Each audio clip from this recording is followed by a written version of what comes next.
평안하시오.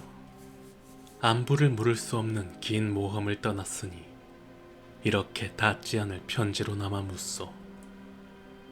평생 대관원을 떠나 새로운 곳으로 모험하고자 했던 시인이 어쩌면 마음이 편할지도 모르겠구려.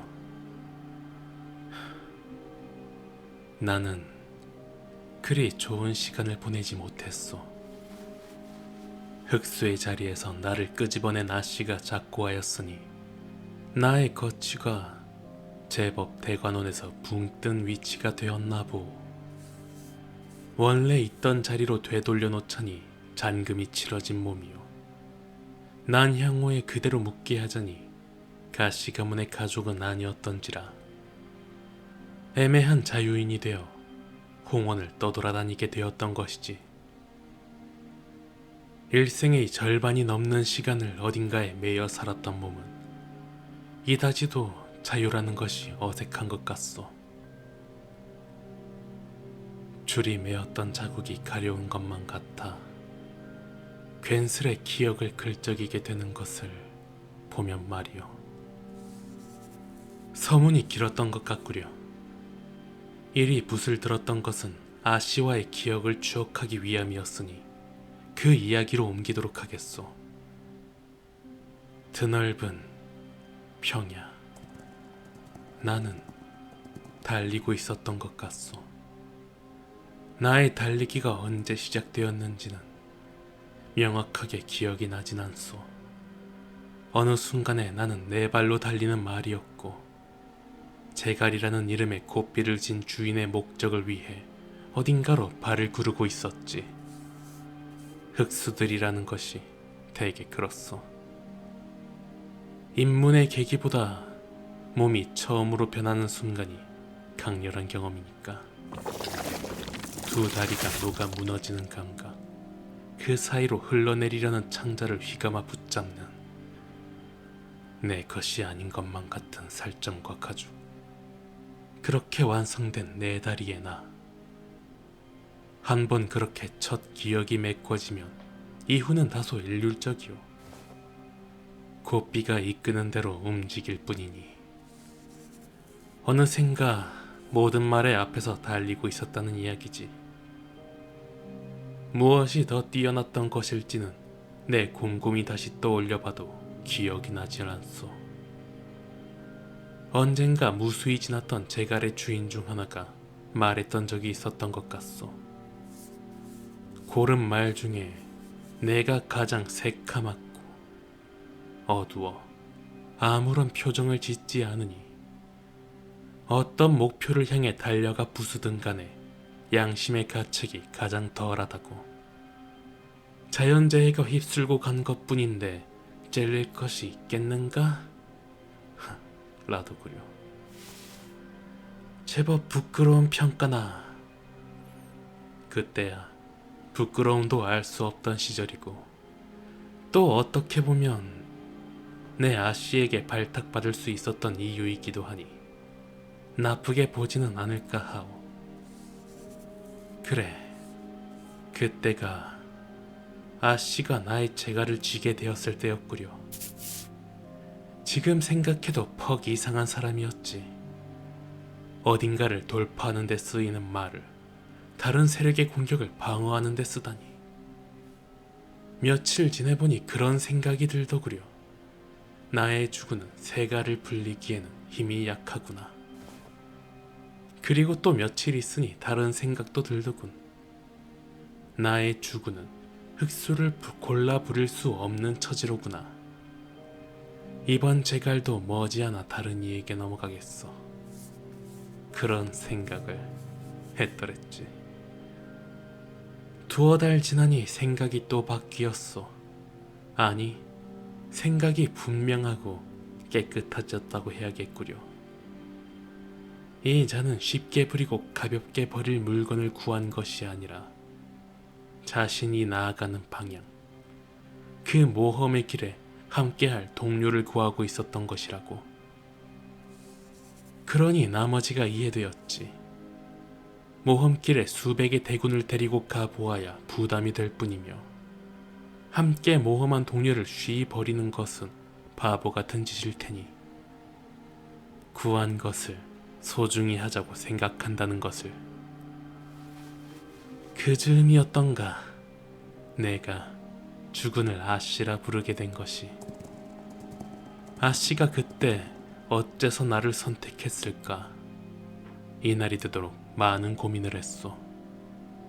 한번 흑수가 된 자를, 그것도 필두를 꺼내어 신복 삼는다는 것은 크나큰 대가가 필요하니까 말들의 재갈을 놓아주는 것만으로는 끝이 나지 않았겠지. 그래서 그간에 나누었던 대화들을 떠올려 보았지. 글로도 써 내려가 보고 기억이 나지 않는 건 그때그때의 흔적이 남은 물건들로 상기했소. 네, 하나 짚어보리다. 언젠가 가주 대전에 나아갈 아씨가 아직도 가주가 될 법한 이유를 모르겠다고 불평하던 때가 있었소. 별것 아니더라도 평소에 불평스러운 논조로 말하는 아씨인 터라 나는 별달리 생각 없이 나른한 대답을 했던 것 같소. 아씨는 언제 홍원에서 가장 즐거움을 느끼는지. 대답이 홍원에 즐거운 것이 있긴 하냐 였나? 그래서 내가 말하기를 그럼 홍원에 즐거운 것이 있게끔 만들려면 가주가 되는 것이 낫지 않겠나 라고 했지. 사실 오늘이 되어 고민을 끝내기 전까지는 이 문답에 무슨 의미가 있었는지도 몰랐소.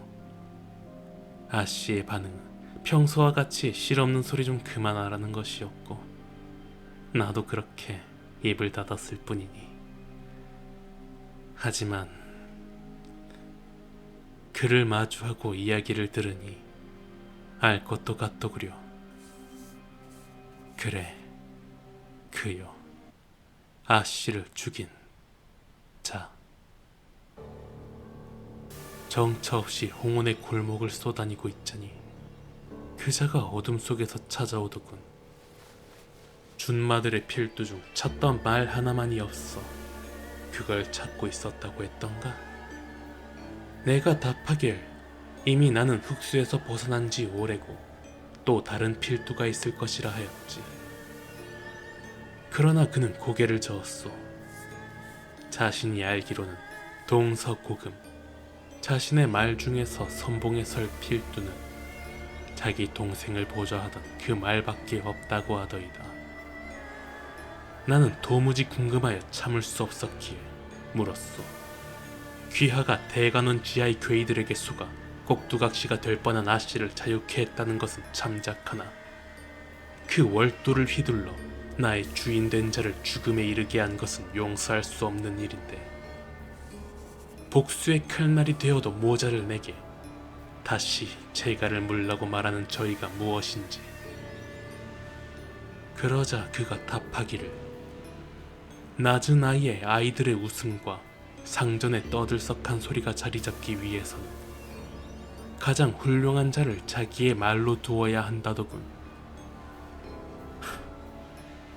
과거엔 자주 말을 붙이며 함께 다녔다고 했던가.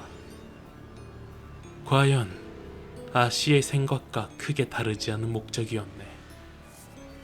단지 피를 보아야 하는 순간에 망설임이 있는지 없는지의 차이가 있을 뿐. 결과가 좋으면 과정은 아무렇지 않아도 될까?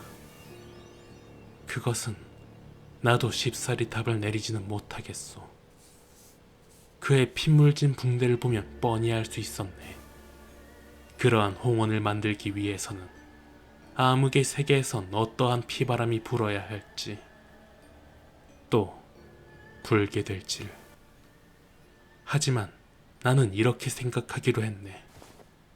이미 망가진 과정이라면 결과라도 좋아야 하지 않겠소. 오늘 나는 아씨가 준 누름한을 먹지 않았네. 이제 조금씩 흑수의 성질이 돌아오겠지. 한번 흑수 안에 담갔던 몸, 평생을 원래로 돌이킬 순 없으니 깊은 곳에 넣어두었던 나의 면구도 다시 꺼내왔소. 말의 모습을 취할 때마다 자라나는 그 각각의 조각을 주워 모아 아씨가 만들어 주었던 그 면구를. 그리고 때가 되면 다시 재갈을 물고 고삐를 내어놓을 것이요. 나의 기억이 다시 어디까지 흐려질지 모르나 이 붙여지지 않을 편지를 다시 쓰고 고치고 읽어보며 아씨를 기억하려 하네. 그래야만 아씨가 못다 이루어낸 꿈을 이어갈 수 있을 테니. 자, 이제 나는 다시 내 다리로 나아가겠소. 혹여 마음에 들지 않는다면 또 언제나처럼 불통한 소리로 나를 꾸짖어 주시게. 나는 기꺼이 들을 용의가 있으니 아마 너무 늦지는 않을 것이요. 나의 걸음은 홍원 그 누구보다 빠르므로 아씨를 만나러 가는 길도 그리 멀진 않을 테니.